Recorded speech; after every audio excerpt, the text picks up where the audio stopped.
paz, irmãos. Sejam bem-vindos a mais um vídeo do canal Solo Escritura. Desde já eu peço que você se inscreva no nosso canal, ative o sininho, curta o vídeo para que mais pessoas possam ter acesso à palavra do Senhor. E hoje eu estarei respondendo uma pergunta que tem por base um tema teológico, que é a apologética. O que é a apologética? E é interessante contar para os irmãos uma curiosidade, que eu pensei que o termo apologética ou seu derivado, apologia, não tinha na Bíblia. E eu já estava convicto a vir aqui fazendo o vídeo e falar para os irmãos que este termo não está na Bíblia. Mas, para minha surpresa, a Almeida Revista e Corrigida, ela apresenta este termo aqui na segunda carta de Paulo aos Coríntios, capítulo 7, versículo 11, que diz: porque quanto cuidado não produz isso mesmo em vós segundo Deus, fostes contristados, que apologia, que indignação, que temor, que saudades, que zelo, que vingança, em tudo mostrastes estar puros neste negócio. Então, eu olhei o termo ali, eu creio que em outras traduções não tem, na RA não tem, e eu nem verifiquei o que é o termo em grego, nem o contexto da passagem, nem nada. Foi apenas uma curiosidade. Então, vamos lá.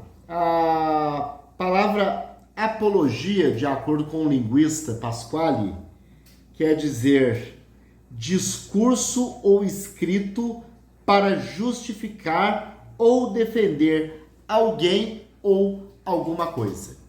Então, apologia, falando de uma maneira resumida, é a defesa. Essa defesa pode ser baseada no discurso ou ela pode ser baseada em algo escrito. E quando nós falamos da fé cristã, quando nós falamos da apologia cristã, nós estamos falando da defesa da fé cristã. E essa defesa tem base na Bíblia. O apóstolo Pedro, na sua primeira epístola, no capítulo 1, no capítulo 3, versículo 15, na Almeida Revista e Corrigida, o texto é traduzido desta forma: antes, santificai a Cristo como Senhor em vosso coração, e estáis sempre preparados para responder com mansidão e temor a qualquer que vos pedir a razão da esperança que há em vós. Então, de uma maneira mansa, com temor, nós devemos estar sempre prontos para estar falando da palavra do Senhor a qualquer pessoa que nos indagar sobre a nossa fé.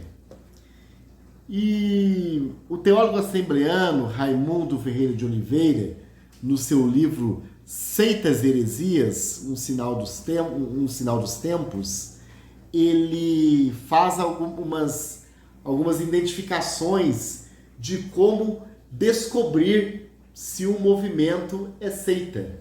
Mas aqui onde ele faz essas identificações, eu vou identificar como fazer uma boa apologia. Porque nós devemos fazer uma boa apologia para estar desmascarando as heresias e as mentiras de Satanás. Então nós devemos defender a Bíblia Sagrada. Então nós devemos estar prontos para defender a Bíblia como palavra inerrante de Deus, contrariando desta maneira a chamada teologia liberal, que diz que a Bíblia contém a palavra de Deus, que não acredita na inerrância e na suficiência das Sagradas Escrituras, que diz que, muitos dizem que somente aquilo que diz respeito à nossa fé é que é inerrante da Bíblia, mas não, nós devemos defender que toda a Bíblia, todas as suas letras, os capítulos e os versículos são inerrantes, porque ela é a palavra do próprio Deus. E eu refiro-me à Bíblia, e não às traduções. Sobre a pessoa de Deus, nós devemos entender que Deus é uma pessoa.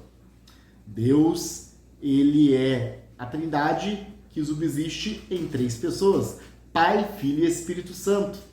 E sendo pessoa, Deus tem vontade, poder, inteligência. Ele não é uma força. Sobre a queda do homem e o pecado. Eu creio que o autor, por ser assembleano, ele era arminiano, porque ele já é falecido. Mas, trazendo para um viés reformado, a nossa defesa bíblica é a criação, a queda e a redenção.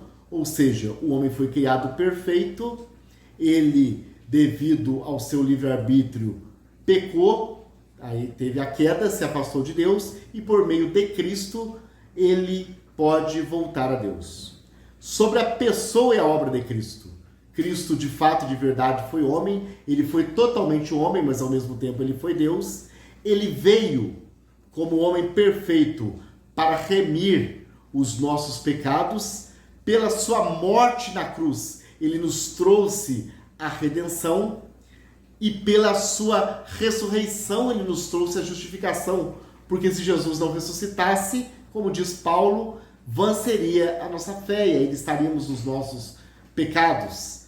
Pela sua ressurreição, Jesus venceu a morte, e nós, como ele ressuscitou, no fim do mundo, ressuscitaremos.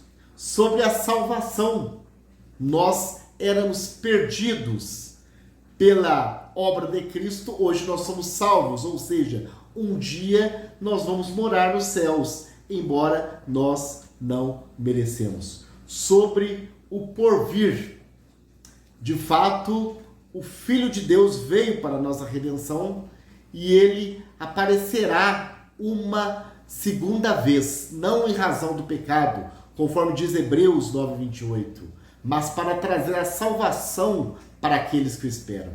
Jesus voltará, terá o juízo final, qual ele fará, e os mortos ressuscitarão. Então, apresentando de uma maneira resumida, esta é a base da apologética cristã, que é a defesa da fé. Eu agradeço aos irmãos que chegaram até aqui. Eu aproveito para fazer propaganda do canal de uma amiga, da amiga Andressa, de Lambari. O canal dela se chama Abstração Nerd e o link estará aqui embaixo. O canal dá sugestões de séries, de filmes, apresenta a história de desenhos animados. A Andressa também apresenta livros os quais ela já leu e que ela indica. O canal é muito bom. Que Deus abençoe a todos. Só a Escritura.